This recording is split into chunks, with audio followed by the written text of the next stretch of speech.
नमस्कार, मी अनुपमा खानविलकर. आपण पाहताय झी 24 तास आणि या बातमीपत्राची सुरुवात करूया एका मोठ्या बातमीनं. जालन्यातल्या मराठा आंदोलनात सक्रिय असलेल्या सुनील कावळे या व्यक्तीनं मुंबईमध्ये आत्महत्या केली आहे. मराठा समन्वयक विनोद पाटील यांनी ट्विट करून ही माहिती दिली आहे. मयत सुनील कावळे हे मराठा आंदोलनामध्ये सक्रिय होते. मराठा आरक्षणाच्या मागणीसाठी त्यांनी आत्महत्या केल्याचा दावा विनोद पाटील यांनी केला आहे. आपल्या मागण्या मंजूर करून घेण्याचा हा योग्य मार्ग नाहीये.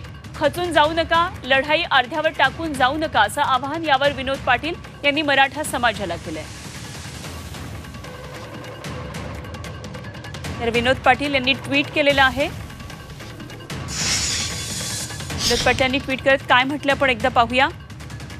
माझ्या मराठा बांधवांनो, आपल्या मागण्या मंजूर करून घेण्याचा हा योग्य मार्ग नाही.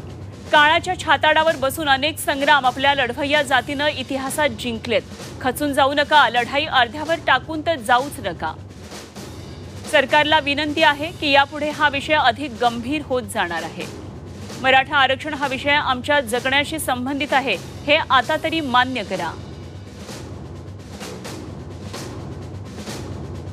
एवढे बळी गेल्यावरही तुम्हाला जाग येत नाही.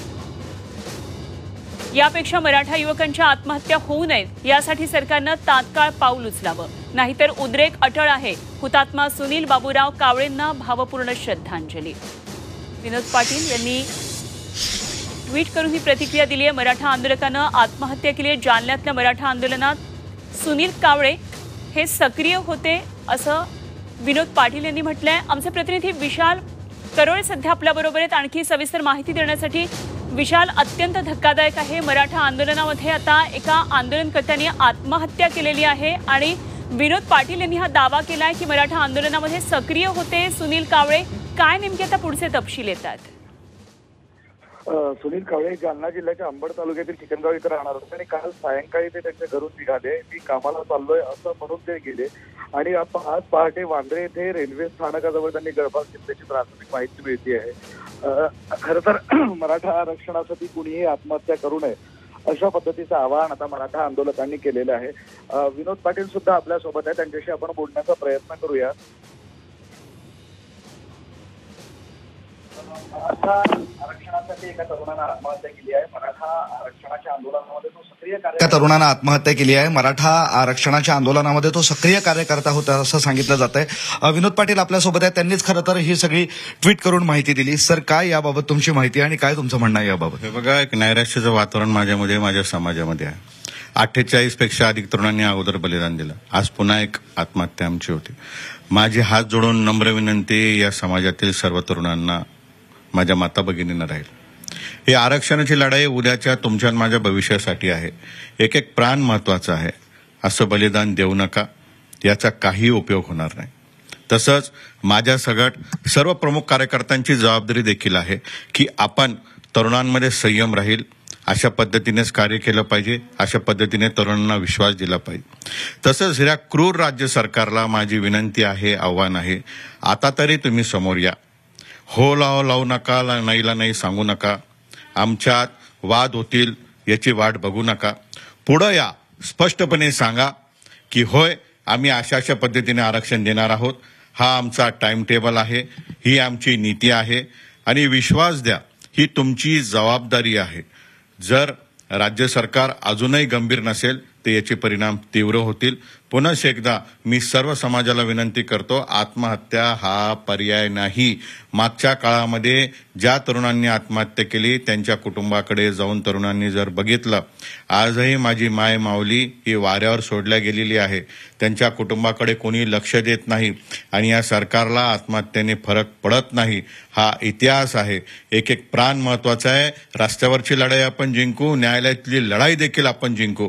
त्यामुळे कोणीही आत्महत्या करू नका आणि सरकारने क्षणाचाही विलंब न लावता तात्काळ पुढे आलं पाहिजे. म्हणजे सरकार गेली इतके वर्ष तुमची मागणी सुरू आहे, आंदोलनं झाले, ऐतिहासिक मोर्चे, सभा आम्ही पाहिलं. सरकार कमी पडतंय कुठंतरी, गांभीर्यानं घेतलं जात नाही सगळं चित्र.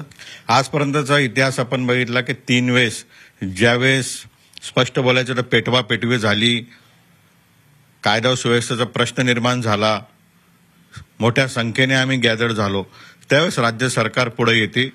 वाट बघते, सरकारची अशी मानसिकता असते, हे प्रकरण डायल्यूट होऊन जाईल व पुन्हा एखादा नवीन विषय येईल, हा मागं पडेल, असाच इतिहास झालेला आहे.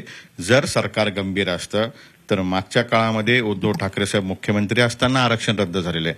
शिंदे साहेबांना जवळजवळ येऊन 1.5 वर्षाचा कालावधी झालेला आहे, परंतु अद्याप ठोस पाऊल सरकारने उचलले. मराठा आरक्षणासाठी 2-3 सरकार पाहिले, म्हणजे आपण देवेंद्र फडणवीस पण मुख्यमंत्री पाहिले, त्यानंतर उद्धव ठाकरे, आता एकनाथ शिंदे. कुणाच्याच हातून हे होत नाहीये, घडत नाहीये आणि अशा पद्धतीनं आत्महत्यांचं सत्र सुरू होतंय. दुर्दैवी आहे हा सगळा प्रकार. 4 मुख्यमंत्री आम्ही बघितले. पृथ्वीराज चव्हाण साहेब बघितले, त्यानंतर देवेंद्र फडणवीस साहेब बघितले, त्यानंतर उद्धव ठाकरे साहेब बघितले आणि एकनाथ शिंदे साहेब बघितले. 4ही वेळेस देतो म्हणता दिलंही देखील, फडणवीस साहेबांच्या काळात मिळालं देखील, हायकोर्टात टिकलं देखील, परंतु ते सुप्रीम कोर्टात टिकलं नाही. 4 सत्तेत आले, 4 आमचे प्रश्न माहितीये, परंतु ही कशाची वाट बघताय? कृपया याला राजकीय चष्म्यातून बघू नका. दिल्यामुळे यांचा फायदा होईल, न दिल्यामुळे यांचा तोटा होईल, हा विषय बाजूला टाका आणि तुम्ही जबाबदार आहात, तुमची जबाबदारी आहे.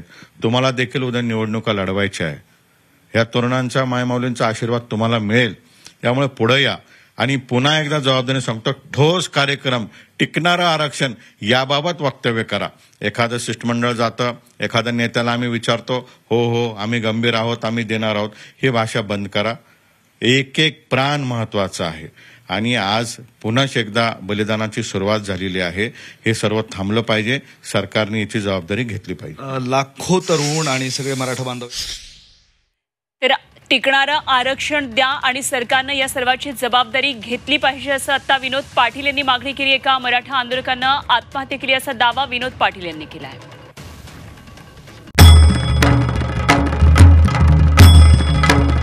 भंडाऱ्याची उधळण म्हणजे